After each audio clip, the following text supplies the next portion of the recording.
दिया हुआ है Rahul is reading a book. Rahul जो है वो बुक पढ़ रहा है, reading. They are going to school, वे स्कूल जा रहे हैं, गोइंग। शी इज स्विमिंग, वो तैर रही है। तो reading shows action by Rahul, तो रीडिंग जो है वो राहुल का एक्शन दिखाता है कि वो पढ़ रहा है। गोइंग जो है वो दे, मतलब वो जो दो लोग हैं उनके एक्शंस हैं कि वो जा रहे हैं। स्विमिंग जो है वो एक्शन है शी का, शी क्या कर रही है, एक्शन मतलब स्विमिंग, वो स्विमिंग कर रही है। तो ये जो वर्ड्स हैं, ये जो हमारे एक्शंस को दिखाते हैं, उन्हें हम वर्ब कहते हैं। काइंड्स ऑफ वर्ब में, काइंड्स ऑफ वर्ब जो है वो दो तरीके के वर्ब जो है दो तरीके के होते हैं। एक होता है प्रिंसिपल वर्ब और दूसरा होता है ऑक्सिलरी वर्ब। तो प्रिंसिपल वर्ब किसे कहते हैं, read the following sentences, he writes a letter, वो एक लेटर लिख रहा है। आई प्ले स्नूकर, मैं स्नूकर खेल रहा हूँ। The students ran to the basement, जो स्टूडेंट्स हैं वो बेसमेंट में दौड़ रहे हैं। आई लव माई स्कूल, मैं अपना स्कूल पसंद करता हूँ। She walks to school every day, वो रोज़ स्कूल जाना, वो रोज़ स्कूल जाती, वॉक करके जाती है। तो इन शब्द में जो इन जो ऊपर जो सेंटेंसेस दिए हुए हैं, ये जो ब्लू कलर के वर्ड्स हैं ये वर्ब है। तो हर जो वर्ड्स हैं उससे सेंटेंस की जो मीनिंग है वो क्लियर होती है। तो इसे हम, जिसमें एक वर्ब होता है और वो सेंटेंस से हमें उसके एक्शन के बारे में पता चलता है, तो उसे हम प्रिंसिपल वर्ब कहते हैं। यहाँ पे एक ही वर्ब रहेगा। तो प्रिंसिपल वर्ब भी फिर दो तरीके के होता है, एक होता है ट्रांजिटिव वर्ब, दूसरा इनट्रांजिटिव वर्ब।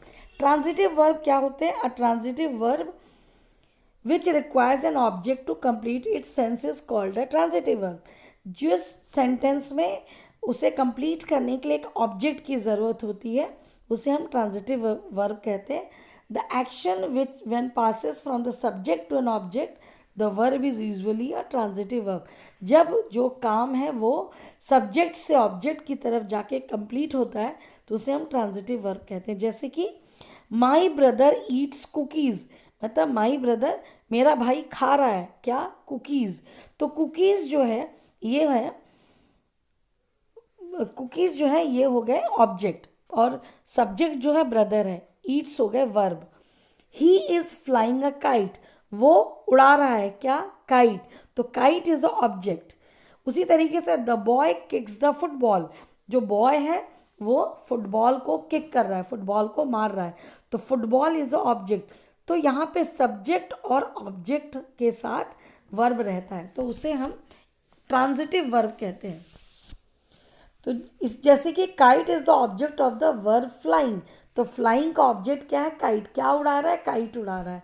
उसी तरीके से फुटबॉल जो है वो किक का ऑब्जेक्ट है, वो किसको किक कर रहा है, फुटबॉल को। तो ईट्स, फ्लाइंग, किक्स, ये सारे ट्रांजिटिव वर्ब हैं। ठीक है। दूसरा आते हैं intransitive verb. A verb which does not require an object to complete its sense is called an intransitive verb. तो जिसमें ऑब्जेक्ट की कोई ज़रूरत नहीं होती है और फिर भी हमें सेंटेंस क्लियर हो जाता है, उसे कहते हैं इनट्रांजिटिव। जैसे कि the sun rises in the east, Rishabh runs, Rohan cries. तो जो सन है वो ईस्ट में निकलता है, ऋषभ दौड़ रहा है, रोहन रो रहा है। The verb in the above sentence require no object.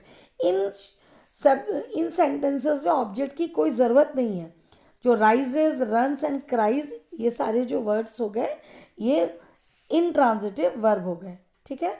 तो हमने ट्रांजिटिव पढ़ा जिसमें कि ऑब्जेक्ट होता है और इनट्रांजिटिव में ऑब्जेक्ट नहीं होता है। ठीक है। तो